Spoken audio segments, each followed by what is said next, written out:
Hi students, welcome to your new class. ഇന്നത്തെ ക്ലാസ്സിൽ നമ്മൾ നെക്സ്റ്റ് ചാപ്റ്റർ ആണ് നോക്കുന്നത്. ഇൻഡെക്സ് നമ്പേഴ്സ് ആണ്. ഇൻഡെക്സ് നമ്പേഴ്സിൽ ഫസ്റ്റ് പാർട്ട് തിയറി ആണ്. അപ്പോൾ അതെന്തായാലും പഠിച്ചു വയ്ക്കുക. കാരണം 5 മാർക്കിനും 2 മാർക്കിനും എസ്സേക്ക് വരെ വരാൻ ചാൻസ് ഉള്ള ഒരു ചാപ്റ്റർ തന്നെയാണ് ഇൻഡെക്സ് നമ്പേഴ്സ് എന്ന് പറയുന്നത്. അപ്പോൾ അതിൽ ആദ്യം നമ്മൾ പഠിക്കേണ്ടത് ഏതിലും പറയുന്ന പോലെ തന്നെ ഡെഫിനേഷൻസ് ആൻഡ് മീനിങ് തന്നെയാണ്. അപ്പോൾ അതിൽ നിങ്ങൾക്ക് ഏതാണോ സൗകര്യപ്രദമായിട്ടുള്ള ഒരു ഡെഫിനേഷൻ എങ്കിൽ അത് പഠിക്കുക. അതിൽ 3-4 ഡെഫിനേഷൻസ് ഇവിടെ പറയുന്നുണ്ട്. According to Croxton and Cowden, index numbers are devices for measuring differences in the magnitude of a group of related variables. ആദ്യത്തെ ഡെഫിനേഷനിൽ പറയുന്നത് എന്താണ്? ഇൻഡെക്സ് നമ്പർ എന്ന് പറയുമ്പോൾ അതൊരു ഉപാധിയാണ്, ഡിവൈസാണ്. എന്തിനു വേണ്ടിയിട്ടാണ്? Measuring differences in the magnitude of a group of related variables. പരസ്പര ബന്ധിതമായിട്ടുള്ള വേരിയബിൾസിൽ വരുന്ന ഡിഫറൻസിനെ, വ്യത്യാസത്തിന് എത്രത്തോളം, അതിൻ്റെ തോത് എത്രത്തോളം ഉണ്ട് എന്ന് മെഷർ ചെയ്യാനുള്ള ഒരു ഡിവൈസിനെയാണ് എന്ത് പറയുന്നത്? ഇൻഡെക്സ് നമ്പേഴ്സ് എന്ന് പറയുന്നത്.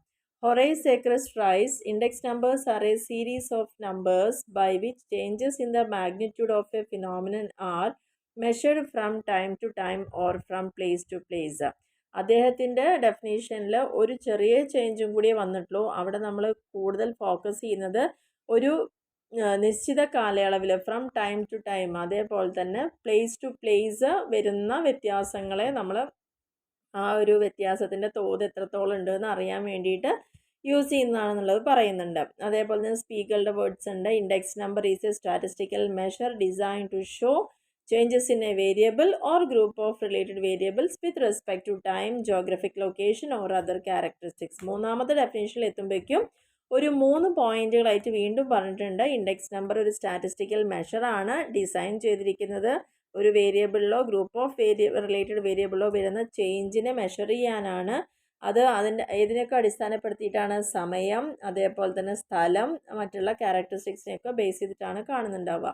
ഇനി Wonnacott observes and index number is a single figure showing how whole set of related variables have changed over time or differs from place to place. ഒരു സ്ഥലത്ത് നിന്ന് വേറൊരു സ്ഥലത്തേക്ക് പോകുമ്പോഴോ ഒരു സമയത്തിൽ നിന്ന് വേറൊരു കാലയളവിലേക്ക് നമ്മൾ മെഷർ ചെയ്യുമ്പോഴോ വരുന്ന മാറ്റങ്ങളെ ഉൾക്കൊള്ളാൻ വേണ്ടിയിട്ടുള്ള ഒരു സ്റ്റാറ്റിസ്റ്റിക്കൽ ഫിഗറാണ്. അപ്പോൾ ഇതിൽ നിന്നൊക്കെ നിങ്ങൾക്ക് എന്താണ് ഇൻഡെക്സ് നമ്പർ എന്ന് കിട്ടിയിട്ടുണ്ടാവും. അപ്പോൾ ഇൻഡെക്സ് നമ്പർ എന്ന് പറയുന്നത് ഒരു ഡിവൈസാണ്. നമ്മൾ മെഷർ ചെയ്യുന്നുണ്ട് ചേഞ്ചിനെ. ഒരു ഗ്രൂപ്പ് ഓഫ് റിലേറ്റഡ് വേരിയബിൾസിൻ്റെ മാഗ്നിറ്റ്യൂഡാണ് അവിടെ ഏറ്റവും കൂടുതൽ നോക്കുന്നത്. അതേപോലെ തന്നെ ഇതിൻ്റെ പ്രത്യേകത എന്ന് പറയുന്നത് ആ ഒരു മാഗ്നിറ്റ്യൂഡ് നമ്മൾ മെഷർ ചെയ്യുന്നത് അതിൻ്റെ ആ തോത് എത്രത്തോളം ഉണ്ട്. നമുക്കറിയാം ഇത്ര പെർസെൻറ്റേജ് എന്നൊക്കെ പറയും, പക്ഷേ നമുക്കത് കൃത്യമായി പറയുമ്പോഴാണ് അളവ് അറിയാൻ പറ്റുക. അപ്പോൾ അതേപോലെ തന്നെയാണ് ഇവിടെയും ഉദ്ദേശിച്ചിരിക്കുന്നത്. നെക്സ്റ്റ് നമുക്ക് ഇൻഡെക്സ് നമ്പേഴ്സിൻ്റെ ക്യാരക്ടറിസ്റ്റിക്സ്, പൊതുവായ സ്വഭാവ സവിശേഷതകൾ എന്തൊക്കെയാണുള്ളത് നോക്കാം. ഇതിൽ ഫസ്റ്റ് പോയിന്റിൽ പറയുന്നത് index numbers R specialised averages. മറ്റേതൊരു ആവറേജസിനും പോലെ തന്നെ ഈ ഒരു ഇൻഡെക്സ് നമ്പറിന് ചില പ്രത്യേകതകൾ ഉണ്ടെന്നുള്ളതാണ് പറയുന്നത്. എന്താണെന്ന് വെച്ച് കഴിഞ്ഞാൽ അതെല്ലാം അതിൻ്റെ ഫങ്ഷനെ ബേസ് ചെയ്തിരിക്കും. They have all the function of an average. ആവറേജിൻ്റെ എല്ലാ ഫങ്ഷൻസും ഇതിനുണ്ടായിരിക്കും. ഒരു ആവറേജ് എന്ന് പറയുന്നത് എപ്പോഴും നമ്മൾ എടുക്കുന്നത് എന്താണ്? Comparable and units of measurement of all the items are the same. നമ്മൾ എടുക്കുന്ന ആ യൂണിറ്റിലെ എല്ലാ ഐറ്റംസും സെയിം ആണ് എന്ന പോലെയാണ് നമ്മൾ എടുക്കാറുള്ളത്. പക്ഷേ ഇൻഡെക്സ് നമ്പേഴ്സിൻ്റെ കേസിൽ പറയുമ്പം ഡിഫറെൻറ്റ് ടൈപ്സ് ഓഫ് ഐറ്റംസും ഡിഫറെൻറ്റ് ടൈപ്സ് ഓഫ് യൂണിറ്റ്സ് ഒക്കെ ആയിരിക്കും ഉണ്ടായിരിക്കുക. കൂടാതെ ഇൻഡെക്സ് നമ്പേഴ്സ് എപ്പോഴും ഉദ്ദേശിക്കുന്നത് to study the relative changes and not the absolute changes. അതിനോട് അനുബന്ധമായി വരുന്ന മാറ്റങ്ങളെയാണ് ഇത് കാണിക്കുന്നത്, അല്ലാണ്ട് ഒരിക്കലും ഒരു പൂർണ്ണമായിട്ടുള്ള ചേഞ്ചസിനെയല്ല കാണിക്കുന്നത്. അതുകൊണ്ട് തന്നെ നമ്പേഴ്സ് എപ്പോഴും സ്പെഷ്യലൈസ്ഡ് ആവറേജസ് ആയിരിക്കും പറയാനുള്ള കാരണം. Next, index numbers are expressed in percentages. Index number എപ്പോഴും നമ്മൾ പറയുമ്പോൾ പെർസെൻറ്റേജിലാണ് പറയുക. Relative changes are shown in percentage but the sign percentage is never used. അവിടെ അതിൻ്റെ ആ ചേഞ്ചസ് എത്ര ഉണ്ട് എന്നുള്ളത് പെർസെൻറ്റേജിൽ പറയുമെങ്കിലും ആ ഒരു സിമ്പൽ പെർസെൻറ്റേജ് എന്ന് പറയുന്ന ആ ഒരു ചിഹ്നം അവിടെ യൂസ് ചെയ്യുന്നില്ല. Index number measure the change in the level of phenomenon in one single figure. ഒരൊറ്റ സിംഗിൾ ഫിഗറിൻ്റെ ബേസിൽ മാത്രമാണ് ആ ചേഞ്ചസ് അവിടെ മെഷർ ചെയ്യുന്നത്. And index numbers measures changes not capable of direct measurement. ഈ ഇൻഡെക്സ് നമ്പർ മെഷർ ചെയ്യുന്ന ചേഞ്ചസ് ഒരിക്കലും നമുക്ക് ഡയറക്റ്റായിട്ട് മെഷർമെൻറ്റ് എടുക്കാൻ പറ്റുന്നതല്ല. കാരണം ഒരു എക്സാമ്പിൾ പറയുകയാണെങ്കിൽ ഇൻഡെക്സ് നമ്പേഴ്സ് യൂസ് ചെയ്യുന്നത് നമ്മൾ പ്രധാനമായിട്ടും ഇപ്പോൾ പ്രൈസ് ലെവലിൽ വരുന്ന ചേഞ്ച് അറിയണം, എക്കണോമിക് ആക്ടിവിറ്റിയിൽ, ബിസിനസ് ആക്ടിവിറ്റിയിൽ, അങ്ങനെയുള്ള കാര്യങ്ങളെ അറിയാൻ പറ്റും. അല്ലാതെ നമുക്ക് ഡയറക്റ്റ് ആയിട്ടൊരു മെഷർമെൻറ്റ് അവിടെ സാധ്യമല്ല. ഇൻഡെക്സ് നമ്പേഴ്സ് എപ്പോഴും കമ്പയർ ചെയ്യാൻ വളരെ എളുപ്പമാണ്. അതുകൊണ്ട് തന്നെ ഈ ഒരു ചേഞ്ചസ് സ്റ്റഡി ചെയ്യുകയാണെങ്കിൽ ഇപ്പോൾ കഴിഞ്ഞ 10 വർഷങ്ങളിലെ അല്ലെങ്കിൽ ഇന്ന സ്ഥലം മുതൽ ഇന്ന സ്ഥലം വരെ ഉള്ളത് എന്നൊക്കെ പറയുമ്പോൾ അവിടെ മെഷർ ചെയ്യാൻ വേണ്ടിയിട്ട് എളുപ്പമായിരിക്കും കമ്പാരിസൺ ചെയ്യാൻ.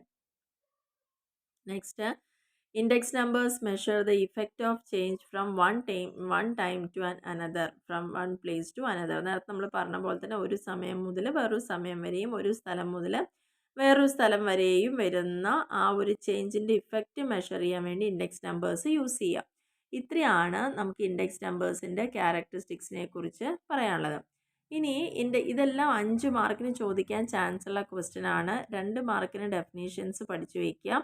ഇനി നെക്സ്റ്റ് ചോദിക്കുന്നത് ഈ ഇൻഡെക്സ് നമ്പേഴ്സിൻ്റെ പ്രാധാന്യം എന്താണ്, അല്ലെങ്കിൽ എന്തിനു വേണ്ടിയിട്ടാണ്, എന്താണ് ഇതിൻ്റെ ഉപയോഗം എന്നുള്ളതാണ് പറയുന്നത്. പ്രധാനമായിട്ടും നമ്മൾ ഇൻഡെക്സ് നമ്പേഴ്സ് യൂസ് ചെയ്യുന്നത് മെഷർ ആൻഡ് കമ്പയർ ചേഞ്ചസ്. നമ്മൾ മെഷർ ചെയ്യാനും ചേഞ്ചസ് എത്രത്തോളം വന്നു എന്ന് കമ്പയർ ചെയ്യാനൊക്കെയാണ് യൂസ് ചെയ്യുന്നത്. ഇൻഡെക്സ് നമ്പേഴ്സിൽ കമ്പാരിസനും ഓരോ സമയാസമയം ഇപ്പോൾ നമുക്കറിയാം പല സാധനങ്ങൾക്കും വർഷങ്ങൾ കഴിയുന്തോറും വില കൂടി വരികയാണ്. അപ്പം നമുക്കത് കമ്പയർ ചെയ്യണമെങ്കിൽ ഇപ്പോൾ 2010 മുതൽ 20 വരെയുള്ള വില, അല്ലെങ്കിൽ 15 മുതൽ 25 വരെയുള്ളത്, 20 മുതൽ 25 വരെയുള്ള വിലകൾ ചില പ്രത്യേക ഐറ്റത്തിൻ്റെയൊക്കെ അറിയണമെങ്കിൽ നമുക്കത് ആവശ്യമാണ്. അപ്പോൾ ഇൻഡെക്സ് നമ്പേഴ്സ് പ്രൊഡ്യൂസ് ചെയ്യുന്നത് എപ്പോഴും ഒരു ഒറ്റ സിംഗിൾ ഫിഗർ ആയിട്ടായിരിക്കും. പക്ഷേ ആ ഒരു ഡിഫറെൻ്റ് ആയിട്ടുള്ള അതിൻ്റെ നേച്ചറും പിന്നെ ഒരു ആ ഒരൊറ്റ നമ്പറിൽ തന്നെ നമുക്ക് അതിൻ്റെ മാഗ്നിറ്റ്യൂഡ് മെഷർ ചെയ്യാൻ പറ്റും. ഈ ഒരൊറ്റ നമ്പർ യൂസ് ചെയ്തിട്ട് തന്നെ കമ്പാരിസനും എളുപ്പമാണെന്നുള്ളതാണ് പറഞ്ഞിരിക്കുന്നത്. To provide guidelines to policy. ഇനി നമുക്ക് എന്തെങ്കിലും ഒരു പോളിസികൾ നമ്മൾ പുതിയതായിട്ട് ഉണ്ടാക്കുന്നുണ്ടെങ്കിൽ, നയങ്ങൾ ഉണ്ടാക്കുന്നുണ്ടെങ്കിൽ അതിന് വേണ്ട ഒരു മാർഗനിർദ്ദേശകം എന്നുള്ള ലെവലിൽ നമ്മൾ ഇൻഡെക്സ് നമ്പേഴ്സിനെ പലപ്പോഴും പരിഗണിക്കാറുണ്ട്. കാരണം സാധാരണയായിട്ട് നമ്മൾ ഓരോ തരത്തിലുള്ള എക്കണോമിക് പോളിസികളൊക്കെ ഫോർമുലേറ്റ് ചെയ്യാറുണ്ട്. അതിലൊക്കെ നമ്മൾ മുൻവർഷങ്ങളിൽ ചെയ്തിരിക്കുന്ന ഓരോ കാര്യങ്ങളുടെയും ഇൻഡെക്സ് നമ്പേഴ്സൊക്കെ നോക്കിയിട്ടായിരിക്കും ആ ഒരു ഏറ്റക്കുറച്ചിലൊക്കെ അവിടെ നമ്മൾ നടത്തുന്നത്. എക്സാമ്പിൾ പറയുകയാണെങ്കിൽ ഡിയർനെസ് അലവൻസ് ഓഫ് ദ എംപ്ലോയീസിൽ എത്ര ഇൻക്രീസ് ആയിട്ടുണ്ട്, employers have to primary depend upon the cost of living index. അങ്ങനെ നമുക്ക് ഡി ഒക്കെ പറയണമെന്നുണ്ടെങ്കിൽ അവിടെ കോസ്റ്റ് ഓഫ് ലിവിങ് ഇൻഡെക്സ് തന്നെ ബേസ് ചെയ്തിട്ടാണ് അത് നമുക്ക് പറയാൻ പറ്റുള്ളൂ. ബിസിനസ് ഇൻഡെക്സ് നമ്പേഴ്സൊക്കെ മെഷർ ചെയ്യുന്നത് ടൈം ആൻഡ് ഡിസ്റ്റൻസിനെ ബേസ് ചെയ്തിട്ടാണ്. സോ അതെല്ലാം ഒരു എക്കണോമിക് പോളിസി ഫോർമുലേറ്റ് ചെയ്യുമ്പോൾ നമുക്ക് ആവശ്യമാണെന്നുള്ളതാണ് പറയുന്നത്. പിന്നെ industrial production give a measure of relative change in physical outputs. Physical ഔട്ട്പുട്ട്സിൽ വരുന്ന ആ ഒരു ചേഞ്ചസിന് ധാരാളം പ്രാധാന്യം വരുന്നുണ്ട്. പിന്നെ സെവറൽ ഇൻഡെക്സുകൾ പിന്നെ നമ്മൾ യൂസ് ചെയ്യുന്നത് എന്ന് പറഞ്ഞു കഴിഞ്ഞാൽ prepared both by government and private agencies primarily to serve as indicators of changes in the national economy, provides basic guidelines to economic policy. ഒരു പുതിയ സാമ്പത്തിക നയം നമുക്ക് ഉണ്ടാക്കിയെടുക്കണമെങ്കിൽ ഒരുപാട് ഗൈഡ് ലൈൻസ് അല്ലെങ്കിൽ നാഷണൽ എക്കണോമിയുടെ ചേഞ്ചസ് ഒക്കെ അറിയണമെങ്കിൽ അതിൻ്റെ ഒരു സൂചകമായിട്ടാണ് ഇൻഡെക്സ് നമ്പേഴ്സിനെ അവർ യൂസ് ചെയ്യുന്നത്. മൂന്നാമത്തെ പോയിന്റിൽ പറയുന്നത് to study trends and tendencies. Index numbers നമ്മൾ വെച്ച് മെഷർ ചെയ്യുകയാണെങ്കിൽ ഒരുപാട് സമയത്തിലുള്ള മാറ്റങ്ങളെക്കുറിച്ച് നമുക്ക് അറിയാൻ പറ്റും. അതുകൊണ്ട് തന്നെ നമുക്കൊരു ട്രെൻഡ് കഴിഞ്ഞ 10 വർഷങ്ങളായിട്ട് ഇതിങ്ങനെയാണ് എന്ന് നമുക്ക് ആ ഒരു സമയാസമയങ്ങളിൽ വരുന്ന മാറ്റം ഇതിലൂടെ നമുക്ക് അറിയാൻ പറ്റുന്നു എന്നുള്ളതാണ്. ഇൻഡെക്സ് നമ്പേഴ്സ് നോക്കിക്കഴിഞ്ഞാൽ തന്നെ അറിയാൻ പറ്റും കഴിഞ്ഞ കുറേ വർഷങ്ങളിൽ വന്ന നമ്മുടെ ഇൻഡസ്ട്രിയൽ പ്രൊഡക്ഷനും കാര്യങ്ങളും ഒക്കെ. അപ്പോൾ അതിനനുസരിച്ച് ഒരു ട്രെൻഡ് എന്താണെന്നുള്ളത് അറിയാൻ സാധിക്കുന്നു എന്നുള്ളതാണ് ഇതിൻ്റെ വേറൊരു പ്രത്യേകത എന്ന് പറയുന്നത്. അപ്പോൾ ഈ ഒരു ഇൻഡെക്സ് നമ്പർ ഉണ്ടെങ്കിൽ നമുക്ക് നിലവിലുള്ള ആ ഒരു ട്രെൻഡും അല്ലെങ്കിൽ എന്ത് ടെൻഡൻസിയാണ് കാണിക്കുന്നത്, എങ്ങോട്ടാണ് എന്നുള്ളത് നമുക്കറിയാൻ പറ്റും. Useful for deflating. ഇനി ഡീഫ്ലേഷൻ നടക്കണമെങ്കിൽ അതിന് വളരെ യൂസ്ഫുൾ ആണ്. ഇൻഡെക്സ് നമ്പേഴ്സ് എപ്പോഴും യൂസ്ഫുൾ ആവുന്നത് to arrive at a real value from the nominal value. ശരിക്കും ഒരു നാമമാത്രമായ ഒരു വാല്യൂവിനെക്കാട്ടിലും ഒരു റിയൽ വാല്യൂയിലേക്ക് എത്തിച്ചേരാൻ നമുക്ക് ഇൻഡെക്സ് നമ്പേഴ്സ് യൂസ് ചെയ്യാം. ഫോർ എക്സാമ്പിൾ പറയുകയാണെങ്കിൽ കോസ്റ്റ് ഓഫ് ലിവിങ്, ജീവിത നിലവാര സൂചിക, cost of living index numbers we can transform nominal wages into real wages. അവിടെ നമുക്ക് ആ നോമിനൽ വേജസ് ഏകദേശം നമ്മൾ അസ്യൂം ചെയ്യുന്നു, പക്ഷെ അത് റിയൽ വേജസിലേക്ക് കൺവേർട്ട് ചെയ്യാം. അപ്പോൾ അതേപോലെ തന്നെ ഹോൾസെയിൽ പ്രൈസ് ഇൻഡെക്സ് നമ്പേഴ്സ് അത് യൂസ് ചെയ്തിട്ടാണ് നമുക്ക് പർച്ചേസിങ് പവർ ഓഫ് മണി എന്താണെന്നുള്ളതൊക്കെ അസസ് ചെയ്യാൻ പറ്റുന്നത്. അപ്പോൾ ഇതിനൊക്കെ നമുക്ക് അത്യാവശ്യമാണ്. അപ്പോൾ പ്രധാനമായിട്ടും 4 യൂസുകളാണ് പറഞ്ഞത്. ഒന്ന്, മെഷർ ചെയ്യാനും കമ്പയർ ചെയ്യാനും ചേഞ്ചസിനെ, വരുന്ന ചേഞ്ചസിലുള്ള മാറ്റങ്ങൾ എന്തൊക്കെയാണ്, അത് എത്ര കണ്ട് വന്നിട്ടുണ്ട്, മെഷർ ചെയ്യാൻ പറ്റുമോ, കമ്പയർ ചെയ്യാൻ പറ്റുമോ, പിന്നെ ഒരു പോളിസിക്ക് വേണ്ട ഗൈഡ് ലൈൻസ് കൊടുക്കാൻ വേണ്ടിയിട്ട്, പിന്നെ പുതിയ നിലവിലുള്ള ട്രെൻഡും ടെൻഡൻസി അറിയാൻ വേണ്ടിയിട്ട്, പിന്നെ യൂസ്ഫുൾ ഡിഫ്ലേറ്റിങ്ങിനുള്ള വളരെയധികം അനുകൂലമായിട്ടൊരു ഘടകം തന്നെയാണിത്. ഇനി നെക്സ്റ്റ് പറയുന്നത്, ഈ ഒരു പോയിന്റ് എന്ന് പറയുന്നത് എസ്എ ആയിട്ട് നമുക്ക് കൺസിഡർ ചെയ്യാം. കാരണം ഇൻഡെക്സ് നമ്പേഴ്സ് ഒരു എക്കണോമിക് ബാരോമീറ്റർ ആണോ? ബാരോമീറ്റർ എന്ന് പറഞ്ഞാൽ നമുക്കറിയാം അന്തരീക്ഷത്തിലെ താപത്തിൻ്റെ അളവ് അളക്കുന്നതിന് വേണ്ടിയുള്ള ഉപകരണ ബാരോമീറ്റർ. അതേപോലെ നമ്മുടെ സാമ്പത്തികമായ ഇടപാടുകളുടെ അളവ് എടുപ്പിന് വേണ്ടിയിട്ട് ഉപയോഗിക്കുന്ന ഒരു ഏകകമാണ് ഇൻഡെക്സ് നമ്പർ എന്ന് പറയുന്നത്. അപ്പോൾ ഇത് ചോദിച്ചിരിക്കുന്ന എക്കണോമിക് ബാരോമീറ്റർ ആയിട്ട് സെർവ് ചെയ്യുന്നുണ്ടോ അല്ലെങ്കിൽ എങ്ങനെയാണെന്നുള്ളതൊക്കെയാണ് ചോദിച്ചിരിക്കുന്നത്. അപ്പോൾ ബാരോമീറ്ററിൻ്റെ എന്താണോ ഒരു ഉപയോഗം അതേപോലെ തന്നെയാണ് നമ്മൾ സാമ്പത്തിക ഇടപാടുകളിൽ ആശ്രയിച്ചിരിക്കുന്ന ഇൻഡെക്സ് നമ്പേഴ്സിനെയാണ്. കാരണം ഇതൊരു സൂചികയാണ് കാണിക്കുന്നത്, ഇൻഡിക്കേറ്ററാണ് ഇൻഫ്ലേഷണറി ഡീഫ്ലേഷണറി ടെൻഡൻസിനൊക്കെ. അപ്പോൾ ബിസിനസ് ആക്ടിവിറ്റിയിലേക്ക് നമുക്ക് എക്കണോമിക് പ്രോഗ്രസ്സിലേക്ക് കൊണ്ടുവരാൻ പറ്റുന്ന കാര്യങ്ങളൊക്കെ ഈ ഒരു ഇൻഡെക്സ് നമ്പേഴ്സ് കൊണ്ടുവരാൻ നമുക്ക് ഊഹിക്കാൻ പറ്റും. രാജ്യത്ത് എന്തൊക്കെ തരത്തിലുള്ള മാറ്റങ്ങൾ വരണം എന്നുള്ളത് അറിയാൻ പറ്റും. അപ്പോൾ അതുകൊണ്ട് തന്നെയാണ് ഇൻഡെക്സ് നമ്പറിന് എക്കണോമിക് ബാരോമീറ്റർ എന്ന് പറയാനുള്ള കാരണം. ഇനി problems in the construction of index numbers. Index numbers നമ്മൾ ഫോർമുലേറ്റ് ചെയ്യുമ്പം ഒരുപാട് സ്റ്റെപ്പുകളുണ്ട്, അല്ലെങ്കിൽ അത് പലതരത്തിലുള്ള പ്രശ്നങ്ങൾ നേരിടാനുള്ള ചാൻസ് കൂടുതലാണ്. എന്തൊക്കെയാണ് ആ പ്രോബ്ലംസ് എന്ന് പറയുന്നത്? ഫസ്റ്റ് പറയുന്നത് first one, purpose of index. എന്താണ് പർപ്പസ് ഓഫ് ഇൻഡെക്സ് എന്ന് പറഞ്ഞു കഴിഞ്ഞാൽ, ഓരോ ഇൻഡെക്സും ഓരോ തരത്തിലുള്ള ധർമ്മങ്ങളാണ്, ഉദ്ദേശത്തിന് വേണ്ടിയിട്ടാണ് പ്രിപ്പയർ ചെയ്യുന്നത്. അപ്പോൾ ഒരു ഇൻഡെക്സ് നമ്പറിൻ്റെ പ്രത്യേകമായ ഉദ്ദേശം എന്ന് പറയുന്നത് വ്യക്തമായിട്ട് ഡിഫൈൻ ചെയ്തിരിക്കണം. എന്തിനു വേണ്ടിയിട്ടാണ് ഇത് കൺസ്ട്രക്റ്റ് ചെയ്തിരിക്കുന്നത്? എല്ലാ ഇൻഡെക്സിനും അതിൻ്റേതായ ലിമിറ്റേഷൻസും അതിനോടുള്ള ഒരു പ്രത്യേക ഉപയോഗവും മാത്രമേ ഉള്ളൂ. കാരണം എല്ലാറ്റിനും ഉപയോഗിക്കാൻ പറ്റില്ല. ഓരോ പ്രത്യേക ഉദ്ദേശത്തോടു കൂടിയാണ് ഓരോ ഇൻഡെക്സ് യൂസ് ചെയ്യുന്നത്. അപ്പോൾ അങ്ങനെ നമ്മൾ ഡിസൈഡ് ചെയ്യുന്നതിൽ ഫെയിലിയർ ആയിക്കഴിഞ്ഞാൽ അതിൻ്റെ ആ പർപ്പസ് എന്താണെന്ന് ക്ലിയർ ആയിട്ട് പറയാൻ പറ്റില്ല. അങ്ങനെ വരുമ്പോൾ ഒരുപാട് കൺഫ്യൂഷനും നമ്മുടെ സമയമൊക്കെ വെറുതെ പോവുക, നമ്മുടെ അടുത്ത എഫേർട്ടെല്ലാം ഫ്രൂട്ട്ഫുൾ ആവാതെ പോകുന്നു എന്നുള്ളതാണ് പ്രത്യേകത. ഇനി അതുകൊണ്ട് തന്നെ ഒരു index cost of living index നമ്പറൊക്കെ നമ്മൾ കൺസ്ട്രക്റ്റ് ചെയ്യാൻ ഉദ്ദേശിക്കുന്നുണ്ടെങ്കിൽ ലേബർ ക്ലാസ്സും അതുമായി ബന്ധപ്പെട്ടുള്ള consumed by the labours only can be include. അപ്പോൾ അത് മാത്രം അവിടെ എടുക്കാൻ പറ്റുള്ളൂ. പിന്നെ ആ ഒരു ഇൻഡെക്സിൻ്റെ scope, item, price, quotation, system of weighting, ഇതെല്ലാം ഡിപ്പെൻഡ് ചെയ്യുന്നത് ആ ഇൻഡെക്സ് എന്തിനു വേണ്ടി പ്രിപ്പയർ ചെയ്യുന്നുള്ളതിൻ്റെ ഉദ്ദേശത്തിൻ്റെ ബേസിലായിരിക്കും എന്നാണ് പറയുന്നത്. ഇനി രണ്ടാമത്തെ പ്രോബ്ലം എന്ന് പറയുന്നത്, അപ്പോൾ കൃത്യമായിട്ട് പർപ്പസ് അറിയണം. ഏതാണ് ബേസ് പീരീഡ് ആയിട്ട് നമ്മൾ സെലക്ട് ചെയ്യേണ്ടത്? എല്ലാ ഇൻഡെക്സ് നമ്പേഴ്സിനും ഒരു അടിസ്ഥാനപരമായ കാലയളവ് അവിടെ നിർബന്ധമാണ്. കാരണം അതിനെ ബേസ് ചെയ്തിട്ടാണ് നമ്മൾ ബാക്കിയുള്ള കാര്യങ്ങൾ അവിടെ ചെയ്യുന്നത്. അപ്പോൾ ഈ ബേസ് പീരീഡ് എന്ന് പറയുന്നത് time with which comparison of relative changes are made. ഏതെങ്കിലും ഒരു സമയത്തിനെ വെച്ചുകൊണ്ടാണ് നമ്മൾ മറ്റുള്ള സമയങ്ങളിലെ മാറ്റങ്ങളെ അറിയിക്കുന്നത്. അപ്പോൾ നമുക്ക് എക്സാമ്പിൾ പറയുകയാണെങ്കിൽ 2020 ഇതിങ്ങനെയാണ്. അപ്പോൾ 20-ൽ നിന്ന് 25-ലേക്ക് വരുമ്പോഴുള്ള മാറ്റം എന്ന് പറയുമ്പോൾ ആ 20-നെ അടിസ്ഥാനപ്പെടുത്തിയിട്ടാണ് നമ്മളിവിടെ കമ്പാരിസൺ ചെയ്യുന്നത്. അപ്പോൾ അതേപോലെ ഒരു ബേസ് പീരീഡ് നമ്മൾ സെലക്ട് ചെയ്യണം എന്നുള്ളതാണ് രണ്ടാമത്തെ കാര്യം പറയുന്നത്. മൂന്നാമത്തെ പോയിന്റിൽ പറയുന്നത് selection of number of items. അതായത് ഒരു ഇൻഡെക്സ് നമ്പർ നമ്മൾ പ്രിപ്പയർ ചെയ്യുമ്പം ഒരുപാട് അനാവശ്യം ഉള്ളതും അനാവശ്യമില്ലാത്ത ഒരുപാട് ഡാറ്റാസും കമ്മോഡിറ്റീസും ഒക്കെ അതിലുണ്ടായിരിക്കാം. പക്ഷേ നമുക്ക് ആവശ്യമുള്ളത് മാത്രം സെലക്ട് ചെയ്യാൻ നമ്മൾ ശ്രദ്ധിക്കുക എന്നുള്ളതാണ്. കാരണം നമ്മൾ സെലക്ട് ചെയ്യുന്ന ഈ ഐറ്റം റെപ്രസെൻറ്റ് ചെയ്യുന്നത് അതിലത്തെ ഓരോ ഘടകങ്ങളായിരിക്കും. അപ്പോൾ അതിനനുസരിച്ച് മാത്രം നമ്പർ സെലക്ട് ചെയ്യുക. അപ്പോൾ കൺസ്യൂമർ പ്രൈസ് ഇൻഡെക്സ് ആണ് നമ്മൾ എടുക്കുന്നതെങ്കിൽ വർക്കിംഗ് ക്ലാസ്സിൻ്റെ like scooters, motor car, refrigerators, cosmetics etcetera find no place, അങ്ങനത്തെ കാര്യങ്ങൾക്കൊന്നും അവിടെ യാതൊരു പ്രാധാന്യവും ഇല്ല എന്നുള്ളതാണ് പറയുന്നത്. ഇനി ഒരു ഐറ്റം സെലക്ട് ചെയ്യുമ്പം നമ്മൾ നോക്കേണ്ടത് സ്റ്റാൻഡേർഡ് ക്വാളിറ്റികളായിരിക്കണം. ഒരു ഇൻഡെക്സ് നമ്പർ നമ്മൾ കൺസ്ട്രക്ട് ചെയ്യുമ്പോൾ ഫുഡ് ഗ്രൂപ്പ് എടുക്കുമ്പം അവിടെ നമ്മൾ എടുക്കുന്ന ഐറ്റം റൈസാണ് സെലക്ട് ചെയ്യുന്നത് അല്ലേ.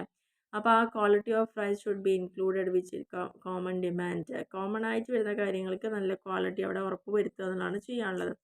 ഇനി നാലാമത്തെ പോയിന്റിൽ പറയുന്നത് ഒബ്റ്റെയിനിങ് പ്രൈസ് കൊട്ടേഷൻസ്. ഇനി പ്രൈസ് കൊട്ടേഷൻസ് ഒബ്റ്റെയിൻ ചെയ്യുക എന്നുള്ളതാണ് അടുത്തൊരു കാര്യം. കാരണം ഹോൾസെയിൽ പ്രൈസ് ഇൻഡെക്സ് നമ്പറും കോസ്റ്റ് ഓഫ് ലിവിങ് ഇൻഡെക്സ് നമ്പറും ഒക്കെയാണ് നമ്മൾ എടുക്കുന്നതെങ്കിൽ അവിടെ വരുന്ന പ്രധാനപ്പെട്ട പ്രശ്നം എന്ന് പറയുന്നത് price quotation for the selected commodities. നമ്മൾ എന്താണോ സെലക്ട് ചെയ്തത് അതിൻ്റെ പ്രൈസ് കൊട്ടേഷൻ ആവശ്യമാണ്. ആ പ്രൈസസ് എന്ന് പറയുന്നത് തന്നെ പല സ്ഥലങ്ങളിൽ പല വിലയായിരിക്കും. അല്ലെങ്കിൽ ഓരോ ഷോപ്പിൽ നിന്ന് നമ്മൾ കമ്പയർ ചെയ്യുമ്പോൾ തന്നെ ഒരേ മാർക്കറ്റിലെ പല ഷോപ്പുകളും പല വിലയ്ക്കായിരിക്കും കിട്ടുന്നുണ്ടാവുക. അപ്പോൾ അതുകൊണ്ട് തന്നെ അവിടെ നമുക്കത് പോസിബിൾ അല്ല. ആ ഒരു price of commodity from all market എന്ന് പറയുന്നത് എടുക്കാൻ പോസിബിൾ അല്ല. അപ്പോൾ പ്രൈസ് കൊട്ടേഷൻസ് ആണ് അതിന് വേണ്ടി നമ്മൾ ഒബ്റ്റെയിൻ ചെയ്യേണ്ടത്. അപ്പോൾ ഈ ഒരു മാർക്കറ്റ് സെലക്ട് ചെയ്യുമ്പം should be well known for trading. അതിനെയാണ് ട്രേഡിങ്ങിന് വേണ്ടി ഉപയോഗിക്കുന്നത്. After the places from where the price quotations are to be obtained. എവിടെ നിന്നാണോ ഏത് സ്ഥലങ്ങളിൽ നിന്നാണോ ഈ കൊട്ടേഷൻസ് ഒബ്റ്റെയിൻ ചെയ്തത് അതിന് ശേഷം നമ്മൾ ഡിസൈഡ് ചെയ്യേണ്ടത് അതൊരു റിലയബിൾ ഏജൻസി തന്നെയാണോ ഈ ഒരു വിവരങ്ങൾ കിട്ടിയത് എന്നുള്ളതാണ്. കാരണം it is better if there are more than one agency. ചില സമയത്ത് എന്തായിരിക്കും ഒന്നിലധികം ഏജൻസീസ് ഇങ്ങനത്തെ കാര്യങ്ങൾ ചെയ്യുന്നുണ്ടാവും. അപ്പോൾ നമ്മൾ കിട്ടുന്ന വിവരങ്ങൾ കറക്റ്റായിട്ട് വേണ്ടത് തന്നെയാണെന്ന് ഉറപ്പ് വരുത്തണം എന്നുള്ളതാണ് പറയുന്നത്. അടുത്ത പോയിന്റിൽ പറഞ്ഞിരിക്കുന്നത് സെലക്ഷൻ ഓഫ് ആൻ ആവറേജ്. ഇപ്പോൾ ഇൻഡെക്സ് നമ്പേഴ്സ് എന്ന് പറയുന്നത് സ്പെഷ്യലൈസ്ഡ് ആവറേജ് ആണെന്ന് പറഞ്ഞു. ഡിസിഷൻ എടുക്കുമ്പം ഒരുപാട് കാര്യങ്ങൾ ശ്രദ്ധിക്കണം എന്ന് പറഞ്ഞു. അപ്പോൾ അതിനൊരു പ്രാക്ടിക്കൽ പോയിന്റ് ഓഫ് വ്യൂവിൽ median mode are unsuitable because if they being erratic. അപ്പോൾ ഈ ഒരു കേസ് നോക്കുമ്പോൾ നമുക്ക് മീഡിയനും മോഡ് ഇതൊന്നും അതിന് സ്യൂട്ടബിൾ അല്ല. Basically a choice is to be made between arithmetic mean and geometric mean. പിന്നെ വരുന്നത് അവ തമ്മിലൊരു കോമ്പിനേഷനാണ്. അപ്പോൾ നമ്മൾ തിയറിറ്റിക്കലി പറയുമ്പോൾ ജോമെട്രിക് മീൻ എന്ന് പറയുന്നത് best average in construction of index numbers. കാരണം ഇൻഡെക്സ് നമ്പർ എന്തുകൊണ്ടാണ് മെറിറ്റ്സ് ഇറ്റ്സ് പ്രോസസ്സ്. ഒരുപാട് അതിൻ്റെ മെറിറ്റുകൾ അതിൽ വരുന്നുണ്ട് എന്നുള്ളതാണ് പറയുന്നത്. ജോമെട്രിക് മീൻ ആണെങ്കിലോ റിലേറ്റീവ് ചേഞ്ചസ് ആണ് മെഷർ ചെയ്യുന്നത്. അപ്പോൾ അതുകൊണ്ട് തന്നെ എക്സ്ട്രീം ഐറ്റംസ് ഒന്നും ഇതിനെ ഇൻഫ്ലുവൻസ് ചെയ്യുന്നില്ല. അപ്പോൾ അരിത്തമെറ്റിക് മീൻ ആണ് ഏറ്റവും കൂടുതൽ പോപ്പുലർ ആയിട്ട് ഇതിന് വേണ്ടിയിട്ട് യൂസ് ചെയ്യുന്ന മെത്തേഡ് എന്നുള്ളതാണ് പറയുന്നത്. ഏറ്റവും സിമ്പിളുമാണ് കമ്പ്യൂട്ട് ചെയ്യുക എന്നതാണ് പ്രത്യേകത. ആറാമത്തെ പോയിന്റിൽ പറയുന്നത് സെലക്ഷൻ ഓഫ് അപ്രോപ്രിയേറ്റ് വെയിറ്റ്. ഇനി നമുക്കൊരു വെയിറ്റേജ്, കൃത്യമായിട്ടൊരു വെയിറ്റേജ് ഇവിടെ കൊടുക്കാനുണ്ട്. അത് ഏതാണെന്നുള്ളത് നോക്കാം. The term weight refers to the relative importance of the items. എല്ലാ ഐറ്റത്തിനെയും നമുക്ക് തുല്യ പ്രാധാന്യത്തോടെ എടുക്കാൻ അവിടെ സാധ്യമല്ല. അപ്പോൾ ഏറ്റവും കൂടുതൽ വെയിറ്റ് കൊടുക്കേണ്ടത് അതിൻ്റെ ഇമ്പോർട്ടൻസിന് അനുസരിച്ചായിരിക്കണം എന്നുള്ളതാണ് പറയുന്നത്. ഓരോന്നിൻ്റെയും ഓരോ സമയത്തും ഓരോ സാഹചര്യം അനുസരിച്ച് ഇമ്പോർട്ടൻസ് കൊടുത്തുകൊണ്ട് വേണം വെയിറ്റ് കൊടുക്കാൻ വേണ്ടിയിട്ട്. System of waiting may be either arbitrary or rational. രണ്ട് തരത്തിലാണ് നമുക്ക് വെയിറ്റിംഗ് ചെയ്യാം. ആർബിട്രറി വെയിറ്റിംഗ് എന്ന് പറഞ്ഞു കഴിഞ്ഞാൽ statistician is free to assign weight to different items he thinks reasonable. ഇവിടെ ആർബിട്രറി ആകുമ്പം ആ വ്യക്തിക്ക് ആരാണോ ഇത് ചെയ്യുന്ന ആൾ അവരുടെ ഇഷ്ടത്തിനനുസരിച്ച് അല്ലെങ്കിൽ റീസണബിൾ ആയിട്ട് ചിന്തിച്ച് അദ്ദേഹത്തിന് എടുക്കുന്ന വെയിറ്റുകൾ കൊടുക്കാം. റാഷണൽ വെയിറ്റിംഗ് ആണെങ്കിൽ ചില ക്രൈറ്റീരിയൻ ഉണ്ട് അങ്ങനെ ഒരു വെയിറ്റ് അസൈൻ ചെയ്യുന്ന കാര്യത്തിൽ. കാരണം ആ വെയിറ്റ് എന്ന് പറയുന്നത് ചിലപ്പം അതിൻ്റെ വാല്യൂ അല്ലെങ്കിൽ ക്വാണ്ടിറ്റി പ്രൊഡ്യൂസ്ഡോ കൺസ്യൂംഡോ സോൾഡോ അതിൻ്റെയൊക്കെ ബേസിലായിരിക്കും ഉണ്ടായിരിക്കുക. അപ്പോൾ quantity forms the basis it is called quantity weighting. അപ്പോൾ ഒരു ക്വാണ്ടിറ്റീനെ ബേസ് ചെയ്തിട്ടാണ് വെയിറ്റിംഗ് കൊടുക്കണമെങ്കിൽ അതിനെ പറഞ്ഞ പേരാണ് ക്വാണ്ടിറ്റി വെയിറ്റിംഗ്. വാല്യൂവിനെ ബേസ് ചെയ്തിട്ടാണെങ്കിൽ അതിനെയാണ് വാല്യൂ വെയിറ്റിംഗ് എന്ന് പറയുന്നത്. ഈ വെയിറ്റുകൾ ചിലപ്പോൾ ഇംപ്ലിസിറ്റ് ആവാം, എക്സ്പ്ലിസിറ്റ് ആയിരിക്കാം. ഇംപ്ലിസിറ്റ് വെയിറ്റിംഗ് മെത്തേഡാണെന്ന് വെച്ചാൽ വെയിറ്റ്സ് അസൈൻ ചെയ്യുന്നത് നമ്പർ ഓഫ് ഐറ്റംസ് ഇൻക്രീസ് ചെയ്യുന്നതിനെ ബേസ് ചെയ്തിട്ടാണ്. അതായത് items having more importance are repeated a number of times. ഏറ്റവും കൂടുതൽ പ്രാധാന്യമുള്ള ഐറ്റംസ് ആണെന്ന് വെച്ചാൽ അത് കൂടുതൽ തവണ അവിടെ റിപ്പീറ്റ് ചെയ്യുന്നതാണ്. എക്സ്പ്ലിസിറ്റ് വെയിറ്റ് എന്ന് പറഞ്ഞു കഴിഞ്ഞാൽ അത് എക്സ്പ്രസ്ലി പ്രൊവൈഡ് ചെയ്തിട്ടുണ്ടായിരിക്കും. They are decide on some logical basis. കാരണം ഇത് നമ്മൾ ഇങ്ങനെയാണെന്ന് പറയുമ്പം അതിനൊരു ലോജിക്ക് അവിടെ ഉണ്ടായിരിക്കുന്നതാണ് പറയുന്നത്. So each item is assigned A number indicating it's importance. ഓരോ ഐറ്റത്തിൽ വെയിറ്റ് അസൈൻ ചെയ്യുമ്പോൾ ഒരു നമ്പർ ഉണ്ടായിരിക്കും. അത് അതിൻ്റെ ഇമ്പോർട്ടൻസിനനുസരിച്ചായിരിക്കും അസൈൻ ചെയ്യുന്നത്. ഏഴാമത്തെ പോയിന്റിൽ പറയുന്നത് selection of an appropriate formula. ഇനി ഏത് ഫോർമുല യൂസ് ചെയ്തിട്ടാണ് നമുക്കിത് ചെയ്യേണ്ടത്, അപ്പോൾ അത് നമ്മൾ സെലക്ട് ചെയ്യുക എന്നുള്ളതാണ് അടുത്ത പോയിന്റിൽ പറയുന്നത്. A large number of formula have been devised for constructing the index. Index construct ചെയ്യാൻ നമുക്ക് ഒരുപാട് ഫോർമുലാസ് ഉണ്ട്. നമ്മുടെ പ്രശ്നം എന്ന് പറയുന്നത് അതിൽ നിന്ന് ഏതാണ് നമുക്ക് അനുയോജ്യമായത് എന്ന് തിരഞ്ഞെടുക്കലാണ് നമ്മൾ ഫേസ് ചെയ്യുന്ന ഒരു പ്രശ്നം. No one particular formula can be regarded as the best under all circumstances. ഏത് സാഹചര്യം വന്നാലും നിങ്ങൾ ഇത് ഉപയോഗിച്ചോളൂ എന്ന് നമുക്ക് അവിടെ പറയാൻ പറ്റാത്തൊരു സ്ഥിതിയാണ്. കാരണം അങ്ങനെ ഒരു ഫോർമുല നമുക്ക് കിട്ടിയിട്ടില്ല. എന്നാലും Fisher has suggested a formula which satisfy time reversal and factor reversal test. അപ്പോൾ ടൈം റിവേഴ്സൽ ആണെങ്കിലും ഫാക്ടർ റിവേഴ്സൽ ടെസ്റ്റ് ആണെങ്കിലും കുറച്ചും കൂടി ഒരു ഫിഷറിൻ്റെ ഫോർമുലയാണ് കുറച്ചും കൂടി സ്യൂട്ടബിൾ എന്നാണ് പറയുന്നത്. അപ്പോൾ ഫിഷറിൻ്റെ ഫോർമുലയെയാണ് കൺസിഡർ ചെയ്ത് നമ്മളൊരു ഐഡിയൽ മാതൃകാപരമായിട്ട് എടുത്തൊരു ഇൻഡെക്സ് എന്ന് പറയുന്നത് ഫിഷറിൻ്റെ ഫോർമുലയാണ്. അപ്പോൾ എന്നാൽ പോലും ഈ ഫോർമുലയ്ക്ക് ചില ലിമിറ്റേഷൻസ് ഉണ്ട്. So we have to select a right formula to given situation. നമുക്ക് കിട്ടിയിരിക്കുന്ന സിറ്റുവേഷൻ അനുസരിച്ച് അനുയോജ്യമായിട്ടുള്ള ഫോർമുല എന്താണെന്നുള്ളത് നമ്മൾ നോക്കേണ്ടിയിരിക്കുന്നു എന്നുള്ളതാണ് പറഞ്ഞിരിക്കുന്നത്. അപ്പോൾ ഇത്രയാണ് 7 പോയിന്റുകൾ. ഇൻഡെക്സ് നമ്പർ ഒരു എക്കണോമിക് ബാരോമീറ്റർ ആണോ എന്ന് പറയാനുള്ള ഒരു പ്രധാന കാരണവും അതേപോലെ അവർ ഫേസ് ചെയ്യുന്ന പ്രോബ്ലംസ് ഒക്കെയാണ്.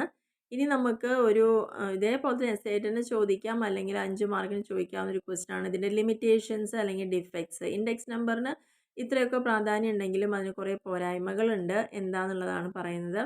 ഫസ്റ്റ് പോരായ്മ എന്ന് പറയുന്നത് index numbers are based on samples. നമ്മൾ കളക്ട് ചെയ്തിരിക്കുന്ന സാമ്പിൾസിൻ്റെ ബേസിലാണ് ഇൻഡെക്സ് നമ്പേഴ്സ് വരുന്നത്. അല്ലാണ്ട് ഒരിക്കലും അത് ഓരോ ഐറ്റത്തിനെയും സെലക്ട് ചെയ്തുകൊണ്ടല്ല ചെയ്യുന്നത്. അപ്പോൾ അതുകൊണ്ട് തന്നെ അത് അത്രത്തോളം പെർഫെക്റ്റ് ആണെന്നൊന്നും നമുക്ക് പറയാൻ സാധ്യമല്ല.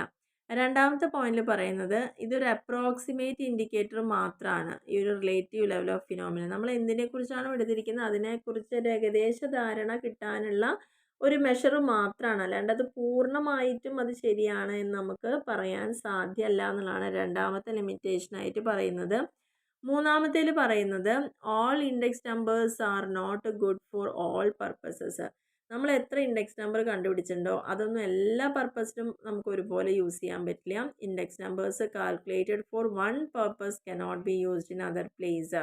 നമ്മൾ ഒരു കാര്യത്തിന് വേണ്ടി കണ്ടുപിടിച്ച ഇൻഡെക്സ് നമ്പർ ആ ഒരു ഉദ്ദേശം കംപ്ലീറ്റ് ആയി കഴിഞ്ഞാൽ മറ്റൊരു സ്ഥലത്ത് ഇത് ഉപയോഗിക്കാൻ പറ്റിക്കൊള്ളുന്നില്ല. Next, different method yield different results but they point to the same directions. പല മെത്തേഡ് യൂസ് ചെയ്യുമ്പോൾ നമുക്ക് കിട്ടുന്ന റിസൾട്ടും പലതായിരിക്കും, പക്ഷെ അവിടെ എല്ലാം അവർ പോയിന്റ് ചെയ്യുന്നത് എന്താ, ഒരേ ഡയറക്ഷനിലേക്കായിരിക്കും എന്ന് മാത്രമേ അറിയാൻ പറ്റുള്ളൂ.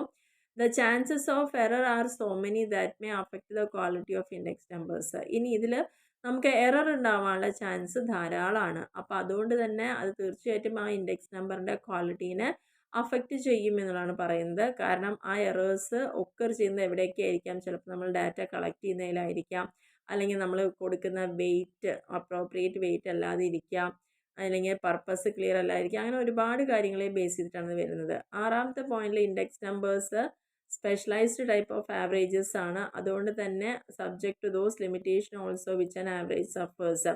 നമ്മളോട് പറഞ്ഞിട്ട് തുടങ്ങുമ്പോൾ തന്നെ ഇൻഡെക്സ് നമ്പർ എന്ന് പറയുന്നത് എന്താ, സ്പെഷ്യലൈസ്ഡ് ആയിട്ടുള്ള ആവറേജുകളാണ്.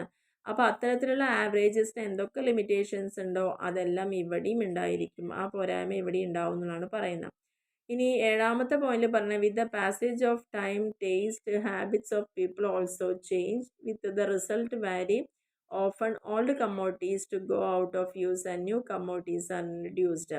ഇനി കാലങ്ങൾ കഴിയുന്തോറും ജനങ്ങളുടെ ജീവിത രീതികളും ടേസ്റ്റും പ്രിഫറൻസും എല്ലാം മാറ്റങ്ങൾ വന്നുകൊണ്ടിരിക്കും. അങ്ങനെ വരുന്ന സമയത്ത് പല ഓൾഡ് കമ്മോഡിറ്റീസ് നമുക്ക് ദൂരെ കളഞ്ഞ് പുതിയതിനൊക്കെ ഇൻട്രൊഡ്യൂസ് ചെയ്യേണ്ട സമയമാണ്. അപ്പോൾ അവിടെ നമ്മൾ നോക്കേണ്ട കാര്യം ആ ചേഞ്ചസിനനുസൃതമായിട്ടൊരു ഇൻഡെക്സ് നമ്പർ കൺസ്ട്രക്റ്റ് ചെയ്യുമ്പോൾ മാത്രമാണ് അത് നമുക്ക് പൂർണ്ണമായിട്ടും ശരിയാണെന്ന് പറയാൻ പറ്റുള്ളൂ. കാരണം കാലാനുസൃതമായ മാറ്റം ഇതിലും വന്നിട്ടില്ലെങ്കിൽ നമ്മുടെ കാൽക്കുലേഷൻസ് എല്ലാം തെറ്റിപ്പോവും. അപ്പോൾ അത് കാലത്തിനനുസരിച്ചുള്ള ആ മാറ്റം ഉൾക്കൊണ്ടുകൊണ്ട് പുതിയ ഇൻഡെക്സ് നമ്പേഴ്സ് കൺസ്ട്രക്റ്റ് ചെയ്യപ്പെടണം, എന്നാൽ മാത്രമാണ് കറക്റ്റായിട്ട് മെഷർ ചെയ്യാൻ പറ്റുള്ളൂ. ഇനി എട്ടാമത്തെ പോയിന്റിൽ പറഞ്ഞ index numbers are liable to be misused. ഇനി ഇങ്ങനെ ഒരു ഇൻഡെക്സ് നമ്പർ യൂസ് ചെയ്യുമ്പോഴും അത് പല അനാവശ്യമായ കാര്യങ്ങൾക്ക് വേണ്ടിയിട്ടും മിസ്യൂസ് ചെയ്യാനുള്ള ചാൻസ് കൂടുതലാണ്. അപ്പോൾ നമ്മൾ ഇന്നത്തെ ഒരു വീഡിയോയിൽ ജസ്റ്റ് ഇൻഡെക്സ് നമ്പർ എന്നുള്ള ചാപ്റ്ററിനെ കുറിച്ച് നിങ്ങൾക്ക് ഒരു ഐഡിയ കിട്ടിയിട്ടുണ്ടാവും. നിർബന്ധമായി നിങ്ങൾ പഠിക്കേണ്ട കാര്യം ഒന്ന് ഡെഫിനേഷൻ പഠിച്ചോളാം. നിങ്ങൾക്ക് ഏതാണോ ഏറ്റവും സ്യൂട്ടബിൾ ആയിരിക്കുന്ന ഇക്വേഷൻ ഡെഫിനേഷൻ നോക്കുകയാണെന്ന് വെച്ചാൽ അത് നിങ്ങൾ പഠിക്കുക. ഇപ്പോൾ 4-5 ഇവിടെ നമ്മൾ ഡിസ്കസ് ചെയ്തിട്ടുണ്ട്. നിങ്ങൾക്ക് സൗകര്യപ്രദമായ ഒരു ഡെഫിനേഷൻ പഠിക്കുക. അതേപോലെ തന്നെ ഇൻഡെക്സ് നമ്പറിൻ്റെ ക്യാരക്ടറിസ്റ്റിക്സ്, ഇപ്പോൾ ഇവിടെ പറഞ്ഞ തിയറി വളരെ ഇമ്പോർട്ടൻ്റ് ആണ്. കാരണം നേരത്തെ പറഞ്ഞ പോലെ 2 മാർക്കിലും ചോദിക്കാം, അല്ലെ ഏതെങ്കിലും 2 ലിമിറ്റേഷൻസ് ചോദിക്കാം, ഏതെങ്കിലും 2 യൂസസ് ചോദിക്കാം, ക്യാരക്ടറിസ്റ്റിക്സ് ചോദിക്കാം, ഇതെല്ലാം ചോദിക്കാൻ ചാൻസ് കൂടുതലുള്ളതാണ്. അപ്പോൾ 2 മാർക്കിനും 5 മാർക്കിനൊക്കെ ധാരാളം ചാൻസ് ഉണ്ട്. ഇതിൻ്റെ ക്യാരക്ടറിസ്റ്റിക്സ് അതേപോലെ തന്നെ അതിൻ്റെ യൂസസ് ഒക്കെ അവിടെ ചോദിക്കാൻ 5 മാർക്കിനൊക്കെ ധാരാളം ചോദിക്കാം. പിന്നെ എസ് എ ക്വസ്റ്റനായിട്ട് ചോദിക്കാൻ ചാൻസിലാണ് ഈ പറഞ്ഞിരിക്കുന്ന കാര്യം. ഇൻഡെക്സ് നമ്പറിനെ എങ്ങനെയാണ് ഒരു എക്കണോമിക് പാരാമീറ്റർ ആയിട്ട് കണക്കാക്കുന്നത്, അല്ലെങ്കിൽ അത് കൺസ്ട്രക്ട് ചെയ്യുമ്പോൾ നമ്മൾ ഫേസ് ചെയ്യുന്ന പ്രോബ്ലംസ് എന്തൊക്കെയാണെന്നുള്ളത്. ഇനി നെക്സ്റ്റ് പോയിന്റിൽ പറഞ്ഞിരിക്കുന്ന അപ്പോൾ അതിൽ തന്നെ അവിടെ പ്രോബ്ലംസ് എന്ന് പറയുന്നത് 7 പോയിന്റോളം വരുന്നുണ്ട്. അതുകൊണ്ടാണ് ഞാനിതൊരു എസ് എ ക്വസ്റ്റൻ ആയിട്ട് തന്നെ വരാൻ ചാൻസ് ഉണ്ടെന്ന് പറയാനുള്ള കാരണം. ഇനി നെക്സ്റ്റ് പറഞ്ഞിരിക്കുന്നതാണ് അതിൻ്റെ ലിമിറ്റേഷൻസ്. ഇവിടെയും 8 പോയിന്റോളം പറയുന്നുണ്ട്. അപ്പോൾ തീർച്ചയായിട്ടും ഇതിനും സാധ്യത വളരെ കൂടുതലാണ്. അപ്പോൾ അതുകൊണ്ട് ഈ തിയറി പോർഷൻസ് ഒരു കാരണവശാലും നിങ്ങൾ മിസ് ചെയ്യരുത്. എക്സാമിന് വളരെ ആവശ്യമുള്ളതാണെന്നുള്ളതാണ് പറയാനുള്ളത്. ഓക്കെ, അപ്പോൾ ഇന്നത്തേൽ ജസ്റ്റ് നമ്മളൊരു ഇൻട്രൊഡക്ഷൻ കൊടുത്തു. ഇനി ഡിഫറെൻറ്റ് കൈൻഡ്സ് ഓഫ് ഇൻഡെക്സ് നമ്പേഴ്സിനെ കുറിച്ചാണ്. കംപ്ലീറ്റ് ആയിട്ട് ഇക്വേഷൻസും പ്രോബ്ലം തന്നെയാണ് ഈ ഒരു ചാപ്റ്ററിലും വരുന്നത്. അതിൽ കൂടെ വരുന്ന ഓരോ ഇൻഡെക്സ് നമ്പറുകൾ അതിൻ്റെ മെറിറ്റ് ഡിമെറിറ്റുകളൊക്കെയാണ് പിന്നെ തിയറി ആയിട്ട് വരുന്നുണ്ടല്ലോ, എവിടെയൊക്കെ യൂസ് ചെയ്യാനുള്ള കാര്യങ്ങളൊക്കെയാണ് പറയുന്നത്. അപ്പോൾ ഈ ഒരു വീഡിയോ ഞാൻ എന്നും പറയാറുള്ള പോലെ തന്നെ നിങ്ങൾക്ക് ക്യൂട്ടിയുടെ PDF ആവശ്യമുള്ളവരുണ്ടെങ്കിൽ ക്യൂട്ടി സ്റ്റാർട്ട് ചെയ്തിരിക്കുന്ന ഫസ്റ്റ് വീഡിയോയിൽ തന്നെ ഡിസ്ക്രിപ്ഷനിൽ പോയി കഴിഞ്ഞാൽ നിങ്ങൾക്ക് ആ ലിങ്ക് കിട്ടും. അപ്പോൾ കംപ്ലീറ്റ് ആയിട്ടുള്ള നമ്മുടെ ക്യൂട്ടിയുടെ PDF ഒക്കെ അവിടെ അവൈലബിൾ ആണ്. അതേപോലെ തന്നെ ഇനിയും ഈ ചാനൽ ഇനിയും സബ്സ്ക്രൈബ് ചെയ്യാതെ കാണുന്ന ആളുകളുണ്ടെങ്കിൽ ദയവ് ചെയ്തിട്ട് സബ്സ്ക്രൈബ് ചെയ്യുക. അതേപോലെ തന്നെ ലൈക്ക് ചെയ്യാനും കമൻറ്റ് ചെയ്യാനും ഷെയർ ചെയ്യാനും ഒന്നും മറക്കരുത്. കാരണം നമ്മളിങ്ങനെ ഇടുന്ന വീഡിയോസ് നിങ്ങൾ എത്രത്തോളം അത് ഉൾക്കൊള്ളുന്നുണ്ട് എന്ന് അറിയാൻ നമുക്കറിയാനുള്ളൊരു ഒരേ ഒരു വഴി ഇത് മാത്രമേ ഉള്ളൂ. അപ്പോൾ അതുകൊണ്ട് മാക്സിമം നിങ്ങൾ സബ്സ്ക്രൈബ് ചെയ്യാതെ കാണുന്നവരുണ്ടെങ്കിൽ ഒന്ന് സബ്സ്ക്രൈബ് ചെയ്യുക. പിന്നെ ആ ബെല്ലൈക്കണൊക്കെ ഒന്ന് പ്രസ് ചെയ്യുകയാണെന്ന് വെച്ചാൽ നമ്മൾ ഇടുന്ന വീഡിയോസ് ആ സമയം തന്നെ നിങ്ങൾക്ക് നോട്ടിഫിക്കേഷനായിട്ട് വരും. അപ്പോൾ നിങ്ങളുടെ ശ്രദ്ധ ഒന്ന് കിട്ടാൻ വേണ്ടിയിട്ട് എളുപ്പമായിരിക്കും എന്നുള്ളതാണ് പറയുന്നത്. അപ്പോൾ അതുകൊണ്ട് തന്നെ ആ ബെല്ലൈക്കൺ പ്രസ് ചെയ്യുകയാണെങ്കിൽ നോട്ടിഫിക്കേഷൻ എളുപ്പത്തിൽ കിട്ടാനും നിങ്ങൾക്ക് ആ വേണ്ട സമയത്ത് തന്നെ ആ ഒരു വീഡിയോ ഉപയോഗിക്കാനൊക്കെ അവിടെ സാധിക്കുന്നു എന്നുള്ളതാണ്. പിന്നെ അതേപോലെ തന്നെ നിങ്ങൾക്ക് മാക്സിമം ഈ വീഡിയോ ഉപകാരമാണ് തോന്നിക്കഴിഞ്ഞാൽ നിങ്ങളുടെ ഫ്രണ്ട്സിന് ഇതേപോലെ പഠിക്കുന്ന കുട്ടികൾക്കൊക്കെ അതൊന്ന് ഷെയർ ചെയ്ത് കൊടുക്കുക. ഇനി എന്തെങ്കിലും തരത്തിലുള്ള ഡൗട്ട്സുകൾ കാര്യങ്ങൾ എന്നോട് പറയാനുള്ളതുണ്ടെങ്കിൽ ജസ്റ്റ് നിങ്ങൾ ആ ഒരു കമൻറ്റ് ബോക്സിൽ കൊടുത്താൽ മതി. പരമാവധി ഞാനത് റെസ്പോൺസ് കൊടുക്കാറുണ്ട്. അപ്പോൾ അതേപോലെ തന്നെ ഞാനിതും കൺസിഡർ ചെയ്തോളാം. അപ്പോൾ നമ്മൾ ചെയ്യുന്ന ഒരു വർക്കിൻ്റെ റിസൾട്ട് എന്ന് പറയുന്നത് നിങ്ങളുടെ ഇങ്ങോട്ടുള്ള റെസ്പോൺസാണ്. അപ്പോൾ തീർച്ചയായിട്ടും അതിന് വേണ്ട എല്ലാ പ്രോത്സാഹനങ്ങളും നിങ്ങളുടെ ഭാഗത്തുനിന്ന് ഞാൻ പ്രതീക്ഷിക്കുകയാണ്. അപ്പോൾ ഓക്കെ, സപ്പോർട്ട് ചെയ്യുക. താങ്ക്